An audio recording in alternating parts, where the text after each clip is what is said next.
Hi, welcome to Straight Talk. I want to welcome all of our new viewers in our new cities and let you know that we are dedicated through Straight Talk to educate and inform you about the opiate epidemic, what it is, and how to get help. That's our goal, to help people. And so we talk a lot about treatment. We talk a lot about, how do you help somebody? How do you find a good program? Well, today on Straight Talk, we're going to literally walk through what you need to know about a treatment program to know that it's a good program and one that you can trust. And so the best way I know to find out about a good program and a successful program is to have somebody who has one tell us about how it's done. And joining me is Michael Silberberg, who is the Chief Operating Officer with Amatus Health, which is in several different states, as we'll find out. Michael, welcome. Thank you. Welcome. Thank you for having me. Thank you for what you're doing out there. It's very, very important. Let's start off, tell me about Amatus Health first to begin with. Thank you. Amatus Health, we're a national healthcare organization. We operate in 4 different states. It's New Hampshire, Ohio, Georgia, and Maryland, where I'm from, originally Baltimore County. And we own, operate, and manage different treatment facilities ranging from inpatient detox to residential, mental health, and also outpatient. And how long have you been in operation? So our oldest treatment facility is about 4.5 years old. Great. Amatus is rather new. We're about 1.5 years old as we structured the management organization around the actual facilities themselves. Now, to even get involved in this, to begin to open up programs in different states, and why'd you do it? That's a good question. I'm someone in recovery myself. Oh, okay. Yep. I ended up getting clean through Narcotics Anonymous. I'm clean 13 years. My clean date's July 28th, 2005. Congratulations on that. Thank you. I appreciate that. We were in the healthcare field for a long time. It's a passion of mine to be able to give back and help somebody if we can. When we transitioned into the treatment space, I was able to connect with a group of people that had a very strong clinical background and were able to help develop a program that allowed us to kind of build our infrastructure and do it in such a way where we can kind of map it out in different places that need the care. And so you selected different states, different cities that you wanted to go to. Basically. And begin that process, which Correct. is a very intensive process to even open up a program. It is a tumultuous process, if you will. And really, we pick by need. There's really 3 things that we look at. And people ask me this often: how did we end up in Toledo, Ohio, or Concord, New Hampshire, which are places that may not be the biggest metropolitan area in the world? For us, it's as much about the need, which unfortunately, given the crisis going on, there's a need everywhere. 2, is there financial stability from a business perspective that we can sustain and at least keep the doors open? But 3, and the most important, is staffing. We can come in and build a foundation, but without the people locally ingrained in the recovery community, we have nothing. It's about having the staff, the clinicians, the programming in that particular area that we can connect with a networking background in order to kind of get to where we need to be. So your goal is, if you open up in Toledo, Ohio, you want to hire people who are from Toledo, Ohio. Correct, 100%. Who know the community, know the people, know the neighborhood, know the environment. That's pretty good. That's smart. Thank you, I appreciate that. I think it is. I think there's that certain, we look at these programs on the internet and hotlines, and we've never heard of them. Right. Would you agree that with this opiate epidemic, we're seeing a lot of programs open up that may not be so good? 1,000%. It's important to vet a program, tour the facility, talk to the clinicians, make sure that the outreach specialists or community organizers that are coming and talking about the facility have credentials. If they don't have credentials, to make sure they understand what's going on with the programming and that they can come and be very transparent with the families, more so than the addict or the alcoholic sometimes, to really get a good gauge as to what's happening. Yeah. Are they credentialed? Do they have national accreditations? Are they accredited through maybe the NAATP? Things like that. We're going to talk a lot about that because we're going to bring in your guys going to come on and help us understand that whole certification process. But I'm interested in your perspective of this problem. We hear about the overdose. We hear about the suffering that's going on. Give us an idea. You're in these different states, and I know Ohio was hit hard. Sure. Maryland's been hit hard. Like you said, the whole country. Absolutely. How How do you make sense of this? So I believe wholeheartedly that it started with the drugs that we're used to hearing about, and then as the prescription manufacturers became more accessible and people got addicted and they couldn't afford these things anymore, it was easier to go to the street drugs and get addicted. It wasn't until recently, in my opinion, that it became more of an issue widespread with people that typically weren't getting addicted to these things in the past. It thankfully became a lot more prevalent in that sense to now where there's more attention on the issue. One big thing for us also is to not identify our program strictly as only taking a certain kind of insurance policy. This has now hit everyone. Every economy, every single socio class, all of them are hit in the same way. So whether that's a Medicaid person that has state insurance or someone with private insurance that may have in-network or out-of-network benefits, it's important that there's the whole gamut that we're able to accept, because it has hit everywhere and it's hit every single class of person. And it seemed to have, you know, when we talked about heroin and opiates, we were always focused on the inner cities. Sure. And now what you're saying is it's everywhere. It's in that suburbs. It's in, you know, middle, upper class neighborhoods. And we see people dying all the time, all over the place, that are from very good families, very bad families, from all different areas. But sure. You see it, and it seems like a really serious problem. It is, and we see it firsthand every day. And unfortunately, as the drugs progress and you come out with things like carfentanil and these opioids that we wouldn't have before, and now you take the tiniest dose and people overdose. Crazy. The Narcan is resistant to it. It's really, really crazy. It but is. I want to thank you. It's Michael Silberman, CEO, Amatus Health. That's, you know, that's your overall, and then you have Correct. the different centers that we'll talk some about before. But I want people to know, Amatus Health, you're available. 100%. Anybody can get hold of you and you can help them find a place, even if it's not one of yours. Absolutely. That's great. Okay. We're going to take a break. We're going to bring in your top guy, Yep. you know, to help us, because I want to break down this whole thing of certification. How do we open up? How do we know what's going on? So thank you for Sure. being with us. Thank you. And I appreciate you bringing your staff as well. When we come back, we're going to keep talking about how do you know it's a good drug program? What do you look for? And we're going to talk to some experts. So stay with us. We're coming right back to Straight Talk. Why is Connor having trouble focusing in school? Having trouble finding Connor's middle school? Would you like directions? No, why is Connor having trouble focusing in school? Finding lowest airfare to Istanbul. No, I'm tired of fighting with him over homework. Home walk restaurant. Need a review? No, I need help. He's very smart, but his mind wanders. He's disorganized. I think I understand. Oh, good. French fries. Finding best potatoes. No! Russet. Fingerling. Yukon Gold. Why don't you understand me? Sorry, I was trying to show how Connor feels every day. Frustrating, isn't it? Redirecting to understood.org. For the 1 in 5 kids with learning and attention issues, this is what life can feel like. Explore understood.org, a free online resource about learning and attention issues, designed to help your child thrive in school and in life. Understood.org, because understanding is everything. So they say it's a man's world?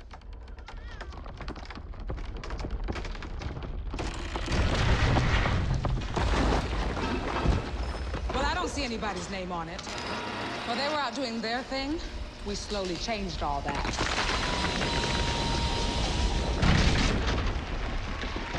We changed all that.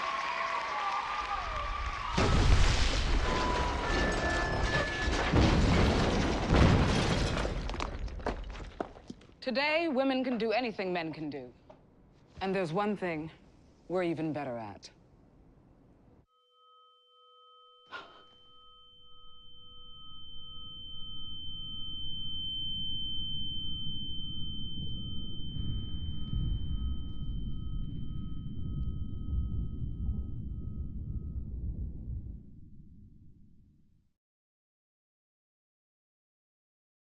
Hi, welcome back to Straight Talk. We're talking about the opiate epidemic, how to get help, what's the best help to get, and how do you know a program is good? Very important. People are spending a lot of money, a lot of time, a lot of energy. You don't have many bites of the apple sometimes to help somebody. You want to make sure it's good and quality program. And we're trying to learn that from Amatus Health. who operates programs in several different states. And Michael Silberman is their CEO, and he's staying with us. We appreciate it. And you've allowed one of your top guys to be here, Nick Alba, who does the certification, the licensing. Nick, welcome. Thank you. Thank you for having me. Appreciate you being here. It's very important information. Michael, before I talk to Nick about that, when you go into a community to open up a program, do you talk to the community? Do you talk to the local government? How do you go in to Ohio or Georgia or Maryland? How do you do that and open up a drug treatment center? That's a great question. We actually make a lot of intentional meetings happen prior to even opening to get a feel for the environment. A lot of people are interested in the epidemic, but they don't want treatment in their backyard. They all want to help, but sometimes they don't want it, where the schools are, et cetera. When unfortunately it needs to be everywhere. We're here to actually help people get off of drugs and alcohol and not perpetuate the problem. We have a great relationship with the police department. In Ohio specifically, there's a unit called DART, and they work very well with us specifically by helping people to get treatment options instead of being incarcerated. Local drug court judges, we always try to go to the school systems, and we do a lot of educational speaking prior to opening to get a feel for the area, and to also make sure that there's a warm welcome, or as warm as it can be, considering the type of work that we do. You get that not in my backyard syndrome can happen anywhere. Sure. But I would imagine, given that this epidemic, as you stated, is everywhere, that if you explain what you do and that you're not bringing people in from other neighborhoods, that you're treating them, that maybe they'll be more, well, you must have done it because you've got these centers open. So whatever you did seems to have worked. But I think people need to know that if they hear, well, the drug treatment center is opening up in our neighborhood, let's get them out. Right. This is happening everywhere. Absolutely. This is happening anywhere. Nick, tell me a little bit about certification of different programs, because when people go into a hospital, they always see these big plaques on the wall, certified by, I guess the acronym is what, JCAH, whatever, the Joint Commission. Yeah, whatever that is, and people see that. Drug treatment should have the same, right? Sure, of course, yeah. So aside from a state license, there are organizations that will provide accreditations to organizations, whether it is a hospital or an outpatient facility, that they created, and they have their own standards that a facility or a hospital, like you said, would abide by, and they would follow those standards. So national accreditation on top of a state license really provides even more oversight. Ensures that the facility is going above and beyond usually what the state standards are to ensure that clients are getting the best care, that they're getting the best care in the best facility, that it's safe, and that you're providing and receiving feedback on the services you provide in order to maintain quality and continue to grow as a company and an organization. So accreditations are very important. So when you go in and you get the state certification from every state that you're in, you have their guidelines you have to follow. As you say, they're the basic guide. And then you make a decision to go above and beyond and get a national certification. And do they monitor what you do? Do they come in and check and make sure records are done? Of course. They do that. Yeah. So again, on top of the state coming in and doing their own checks, the national accreditation will come back. After you've been accredited, you can be accredited for you can either receive a 1-year or a 3-year accreditation, and they'll come back and they'll do what's called a resurvey, and they will look at your records, your policies for the past year or 3 years to ensure that you're continuing to conform to the national standards that they're trying to uphold. So if someone's watching from South Carolina, where we're at, and they want to look at a program, they should go in and say, I want to see your state license, I want to see your certifications, right? Yeah, they'll definitely want to do that. So, they'll want to ask, who licenses you? So what government body, what government agency is licensing you, right? And they would have to provide that. And on top of that, what's your accreditation? So the good thing with an accreditation, whether it's CARF, which is the Council on the Accreditation of Rehabilitation Facilities, or the Joint Commission, it used to be the Joint Commission on Accreditation of Healthcare Organizations, is you have to, not only, number one, you have to ensure that you're telling people that you're accredited, right? So we have our plaque up on the wall. On top of that, if they ask questions, we have to provide them information on our accreditation, right? And they can go on the accrediting body's website they can search our name and actually look up our accreditation, how many years we were accredited for, what programs we're accredited for, and what populations we can serve. And Michael, that's really important. I mean, these are consumers, and if it's private, then they're spending money. Insurance companies want you to do this, but it's your family member, your loved one, or yourself. You want to make sure you're going to the best. Absolutely. It's funny, Nick is actually being modest also. He's becoming a CARF site surveyor himself in 3 months, so we're very excited about that. That's terrific. The idea of having... And that is like the gold standard. Yeah. What is it, the CARF stand for? The Council on the Accreditation of Rehabilitation Okay, Facilities. so if someone looks out for CARF, you're going to look at that, you know. But we've got your website up there, so if they want to know anything, they can get hold of Nick. Absolutely. And find out. But yeah, you were saying about people taking the time, and you're investing. Sure. You want to make sure that it's good. This is not like shopping for shoes. This is the life of somebody that's going into a facility that you're having your loved one or your son or your daughter go and spend a period of time to save their life and retransition. So it's very And they have important. to show you that. I mean, I would imagine they'd want to if they're legitimate. Yeah, they would want to show They're you going to that. want to show you what's going on and be aware of that. So good advice. Good advice. All right, we're going to take another short break. I want to keep talking about certification and staffing. Sure. We were talking about staffing. I think that's really important also. We are learning a lot about making sure that if you need a drug program, you get the best one for the person that you're trying to get help for, because that's what this is all about helping people. When we come back, we're going to continue talking with Nick Alba and with Mike Silberman from Amatus Health, giving us great information. Stay with us. We're coming right back.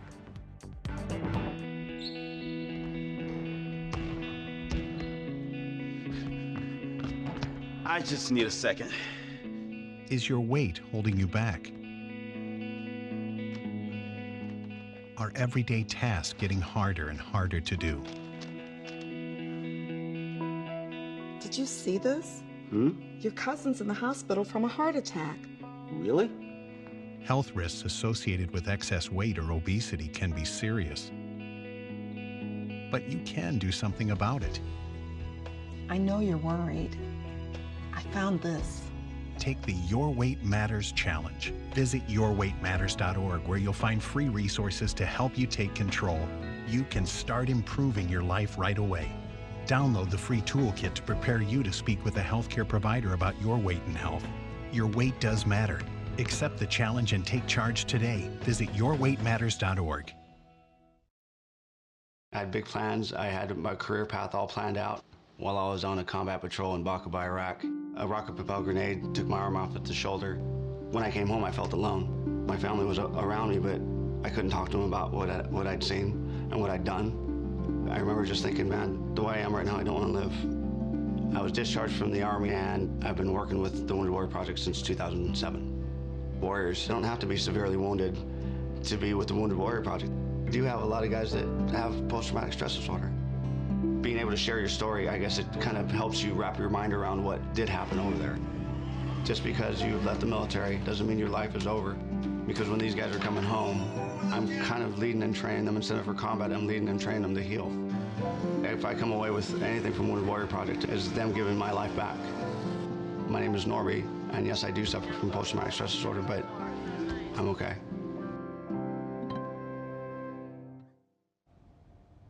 Hi, welcome back to Straight Talk. We've been spending this show talking about how do you know a good drug program, and I think we've learned a lot from the people at Amatus Health, who are in several different states. If you need help, we put their website up. Give them a call, get online. They'll help you out the best that they can, because obviously from what we're hearing, they're very dedicated to what they do. And we're hearing from Mike Silberman, who is the CEO, and Nick Alba, who makes sure everyone stays in line, you know, and gets everything done. We're talking about certification. We're talking about what people need to look for. Obviously, staff is critical. Do you like, you know, I've had so many people that say, well, I went to this program, or I talked to a therapist and I didn't like them. Okay, then what? You know, what's the next? But when you go, Michael, you're opening up all these centers. How do you find good, talented people? It's tough. And Staff truly, in my opinion, is the heartbeat of the program. Treatment itself can be done in a variety of different ways, and much like other diseases, there isn't a one-size-fits-all for addiction. It is a disease, and there isn't one cookie-cutter mold that treats one specific person. So the staff, at its core, is what keeps somebody coming and keeps somebody there and falls in love with the treatment center. So it's a great question. We get lucky in some instances. We find somebody who's local. We're able to find people in recovery. Not that that's a requirement, but a lot of times the behavioral health technicians that are spending most time with the clients and the patients, they identify to people who are also in recovery that went through the same types of things they went through. Finding clinicians that have the same types of energy that maybe the clients do that keeps that participation going is very important. Yeah.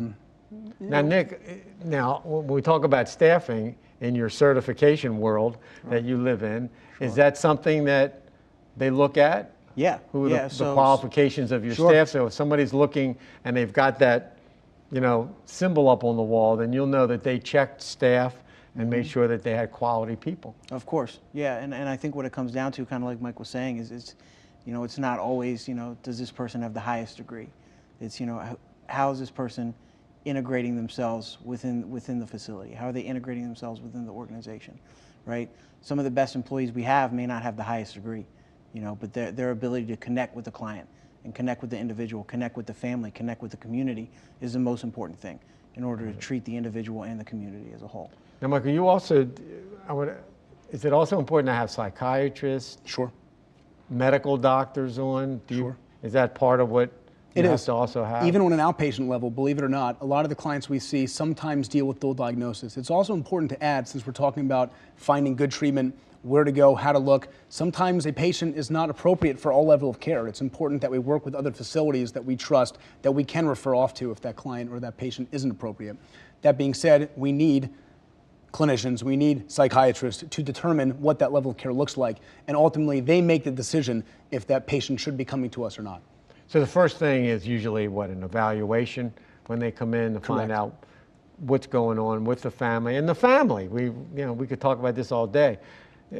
Family's important too, to hear what they're doing. I'm sure Nick could talk about this ad nauseum, but incorporating the family in the treatment process, in our opinion, is vital. It's not an option. It has to happen at some level. Even if the family doesn't want to participate, there's still the attempt. Having that family attention and knowing what to do after the discharge happens is equally as important as what happens at the actual treatment center. Right, right. And it's sometimes you have the individual who comes in and says, my family doesn't want to talk to me anymore, or I can't talk to them, or I can't talk to him, and it's, sometimes it's not the family that we need to connect with. Sometimes, it's someone else in their life, but connecting with someone that knows that individual or that client more than we do is going to be the best help to the client. Right? And that's why it's important. And so the family program is kind of something you do in all your centers. So the family's important, therapists are important, the certification's important, location. Sure. Right? You were talking about location being close to Absolutely. To the epicenter of all this stuff that's going on. Yep. That's important. Especially on an outpatient level. And working with the community. These are all the things that go in to what goes into you deciding, we're going to open here, we're going to open there. That's really an important. And how about like aftercare? Sure. I mean, do you look at length of time? Is that something to look at in these certifications? 100%. And if I may, one of the things that we do very different from other places is we don't determine, if we're talking about a private stay at this point, because we do have Medicaid facilities also in different states, we make sure that the clinician makes the ultimate decision of what that length of stay should be. It is not based on authorization or approval from the insurance companies, because ultimately someone's treatment program in progress doesn't happen on the same time frame of what maybe they get approved for, which is very important. Aftercare after the treatment center is as important as the treatment itself. Once they leave, what's happening? Are they getting integrated with NA meetings or AA meetings? Do they have a recovery coach or recovery community where they are? Are they going to a sober home? Do they have the resources they need once they leave a very protected environment to learn how to live again? I mean, realistically, when you think about an addict who's been on heroin, opiates, whatever, they need a year, 2 years. I mean, they need some time. The whole 28-day model that we all heard about is not enough, huh? Yeah. I tried, and it did not work. It wasn't until I got long-term recovery and long-term treatment that I was able to get a shot into a new way of life. Yeah, and you talk about that, and it's good you bring it up. They have the, I forget exactly how they put it, but like the tree in the swamp, right? So you've got a tree, it's living in the swamp and it's dying, right? It's dying because of the environment, all the toxins and everything bad that's going on in the swamp. So you take the tree out of the swamp, right? You put the tree in a nice green pasture, the tree starts to regain life, right? But after the tree regains life and it gets everything back, all its nutrients, everything, you put it back in the swamp, right?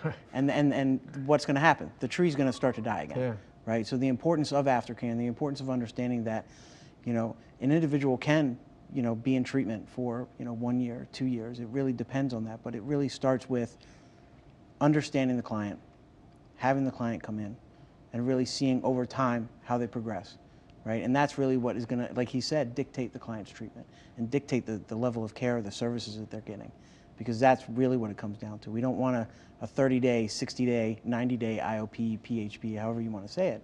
You want to have a program that's integrated and that's designed specific to the individual, so the individual gets the level of care and the services that they need for the length of time that they need it. And as you were saying before, Michael, just to wrap things up here, insurance, Medicaid, I mean, there's lots, people need to look at their insurance. That's another, what they have, what they're able to get for their loved one, what's available. And then also, as you said, when you go to the state, or there's state assistance through Medicaid or whatever's out there that's going to help them. That's important because I think that keeps people away.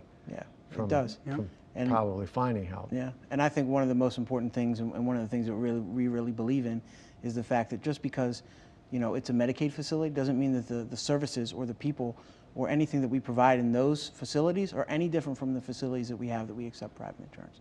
You know, it's all about the developing of the program, the staffing that you have, and the community that you build within the facility that provides the direct care to the clients. So it doesn't matter if it's Medicaid, it doesn't matter if it's private insurance. The same type of care you're going to get at a private facility of ours is going to be the same type of care they're going to get at Medicaid facility, because that's what we want and that's what we design. Good way to wrap it up, huh? Perfect. Good guy here. Couldn't have said it better Listen, myself. Mike Silberman and Nick Alba from Amatus Health, thank you for what you do. You're doing great work. Hopefully people will look you up, get you some help.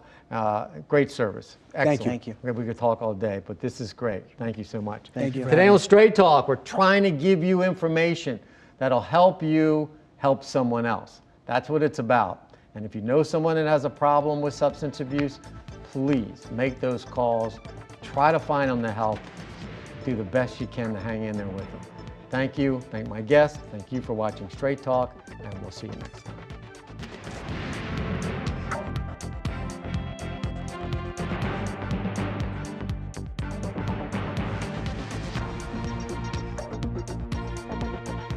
If you or someone you know is struggling with addiction, reach out to us.